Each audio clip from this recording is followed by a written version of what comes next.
Hello friends, welcome back to my channel Dev trading. आज हम बात करने वाले हैं विकास इकोटेक लिमिटेड कंपनी के शेयर के बारे में। ये कंपनी अभी लिस्टेड है एनएसई के अंदर, उसको हम विकास इको के नाम से भी जानते हैं। और इस शेयर की प्राइस है 2.70 इंडियन रुपीज़ और आज के अंदर में न्यूट्रल ट्रेड देखने को मिल रहा है, यानी 0 रुपीज़ का ट्रेड। और बात करें इसके चार्ट के बारे में तो इसके चार्ट के अंदर आपको काफ़ी ज़्यादा मूवमेंट दिखाई दी है ओपनिंग के बाद से ही, पर इसके अंदर हमें कोई ट्रेड देखने को नहीं मिला है अभी तक। बात करें इस कंपनी के फाइनेंशियल स्टेटस की, तो ये कंपनी आज के टाइम पे फाइनेंशियली काफ़ी मजबूत देखने को मिल जाती है, जिसमें इन्वेस्ट करने पर आपको लॉन्ग टर्म में काफ़ी अच्छे रिटर्न्स भी दे सकती है, बट आपको शॉर्ट टर्म में अप या डाउन या आप कह सकते हैं वोलेटाइल मूवमेंट देखने को मिल सकते हैं।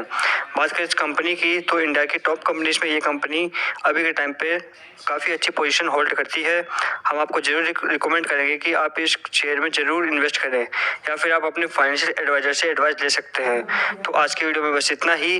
अगर आपको ये वीडियो इन्फॉर्मेटिव लगी हो तो इस वीडियो को लाइक करें और हमारे चैनल को सब्सक्राइब करें।